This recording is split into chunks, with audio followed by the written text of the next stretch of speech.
माँ सिर्फ देना जानती हैं। मम्मी, आपका ये कुकिंग वाला शौक हमें बहुत महंगा पड़ रहा है। घर में सब कुक के हाथ का बना खाना खाते हैं, फिर भी आप अलग से खाना फेंकने के लिए क्यों बनाती हो? पता भी है कि इस तरह कितना पैसा खर्च होता है। अरे पर बहू, मैं तो सब रोहित के पसंद का खाना बनाती हूँ। मम्मी, वो सब मुझे बचपन में पसंद था। अब इतना तेल खिलाकर बीमार करोगी क्या? वैसे भी मैं पूरा समय कभी क्लाइंट तो कभी बॉस के साथ मीटिंग में रहता हूँ। इसलिए आप अपनी बर्बादी को मेरा नाम तो मत ही दीजिएगा। ये है पिंकी की सास निर्मला, जिन्हें सबको अपने हाथ का खाना खिलाना बहुत अच्छा लगता है, लेकिन राहुल और पिंकी को ये पसंद नहीं है। इसी के चलते वो निर्मला को खाना बनाने के लिए 10 बातें सुनाकर वहां से चले जाते हैं। मेरे मन में तो सिर्फ अपने बच्चों के लिए प्यार है, पर शायद अब उन्हें मेरी जरूरत नहीं है। मुझे गांव वापस चले जाना चाहिए। जहां एक तरफ निर्मला दोबारा गांव जाने के बारे में सोच रही होती है, वहीं उसका पोता परम अपनी दादी के शौक को प्रोफेशन में बदलने का आइडिया सोच रहा होता है। अगली सुबह निर्मला गांव वापस जाने के लिए कपड़े पैक कर ही रही होती है कि परम फोन लेकर दादी के पास पहुंचता है। दादी, आप कहीं नहीं जाओगी? अरे नहीं बेटा, मेरा गांव चले जाना ही ठीक रहेगा। इससे तुम्हारे मम्मी पापा की सारी दिक्कतें भी खत्म हो जाएगी। दादी, वो तो ना आपके आने से पहले कम थी और ना ही आपके जाने से खत्म होगी। उन्हें हमेशा पैसों की टेंशन में ही रहना है। मेरे पास आपको यहाँ रोकने का आइडिया है। आइडिया? मतलब, मैं कुछ समझी नहीं। इस पर परम अपनी दादी को YouTube खोलकर उसके बारे में सब कुछ बताता है, जिसे सुन दादी कंफ्यूज हो जाती है। अरे बच्चे, तूने इस बुढ़िया के बारे में इतना सोचा, वही बहुत बड़ी बात है। देख, मुझे ये सब समझ में नहीं आता। तू मुझे जाने दे बेटा। अरे दादी, इसमें कुछ मुश्किल नहीं है। मैं हूं ना हेल्प के लिए। आप बस खाना बनाओ, और पता है, YouTube की मदद से आप अपनी स्पेशल रेसिपी लोगों को सिखा भी सकती हो। अच्छा, ऐसा भी हो सकता है? मतलब, बस घर बैठे मैं दूसरे लोगों को सिखा दूंगी?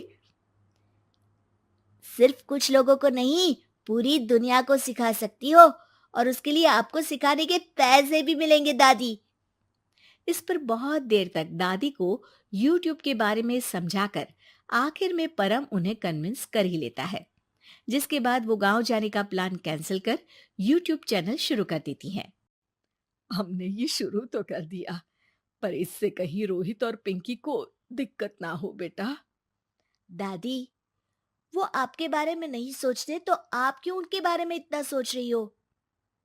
इसके बाद दादी पोता मिलकर खाने की वीडियो और साथ ही उनके ट्यूटोरियल की वीडियो बनाकर उन्हें YouTube चैनल पर अपलोड करने लगते हैं।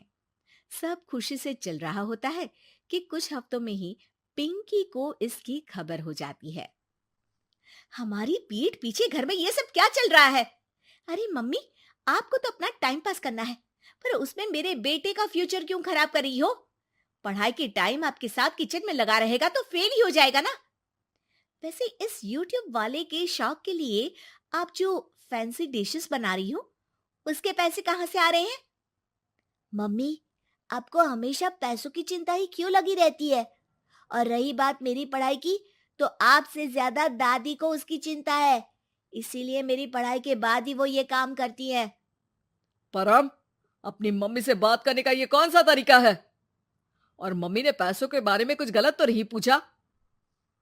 जब घर में हम दोनों कमाते हैं, तो ये पूछने का अधिकार तो है कि पैसे कहाँ इस्तेमाल हो रहा है। मम्मी का ये जानना जरूरी बनता है। पापा, आप अपनी मम्मी से कैसे बात करते हो, ये तो मैं देख ही रहा हूँ। तो आपके मुंह से ये बातें तो अच्छी नहीं लगती। और रही बात पैसों की, तो आप दोनों हर समय मुझसे दूर रहने की कंपेंसेशन में जो पॉकेट मनी देते हो ना, हम उसी से ये सब कर रहे हैं। इस पर परम अपनी दादी को लेकर वहां से चला जाता है, जिसके बाद पिंकी और रोहित YouTube चैनल बंद करवाने की बहुत कोशिश करते हैं, लेकिन परम ऐसा होने नहीं देता। इसी तरह महीने बीत जाते हैं। पर चैनल का कुछ खास ग्रोथ ना देखकर निर्मला निराश हो जाती है। हम इतनी मेहनत करते हैं, फिर भी आज तक मैं तेरा 1 रुपया भी वापस नहीं कर पाई। अब तो रोहित ने तुझे पैसे देने भी बंद कर दिए और तेरी सारी सेविंग्स भी खत्म होने को आई है। बेटा, मुझे लगता है कि हमें ये सब बंद कर देना चाहिए। दादी, यूट्यूब चलने में मेहनत के साथ ढेर सारा सब्र भी लगता है। देखना, कुछ महीनों में सब सिर्फ आपको ही देखेंगे, और अगर फिर भी कुछ नहीं हुआ तो बंद कर देंगे। परम की बात से दादी मान जाती हैं और वो अपना काम जारी रखते हैं। अगले ही महीने पूरी दुनिया में लॉकडाउन लग जाता है, जिसमें सब घर में तो बंद हो जाते हैं, लेकिन साथ ही पिंकी की जॉब चली जाती है और रोहित के ऑफिस में भी ज्यादा अच्छे हाल नहीं होते। लेकिन वहीं लॉकडाउन के असर में निर्मला के सब्सक्राइबर्स और व्यूज बढ़ने लगते हैं। देखा दादी, मैंने कहा था ना, एक दिन सब आपको ही देखेंगे। अब तो आप बस रोज एक वीडियो अपलोड करो और जादू देखो। इसी के साथ लॉकडाउन के कुछ ही महीनों में निर्मला खाने वाली दादी के नाम से सारे सोशल मीडिया पर फेमस हो जाती है, जिस वजह से अब उन्हें यूट्यूब के पैसों के साथ पेड एडवर्टीजमेंट और पेड प्रमोशन भी मिलने लगते हैं। उन्हीं पैसों की मदद से निर्मला अब बेटे बहू की नौकरी ना होने पर घर का खर्चा भी चलाने लगती हैं, जिसे देख रोहित और पिंकी को भी अपनी गलती का एहसास होता है और वो सब मिलकर निर्मला को सपोर्ट करने लगते हैं।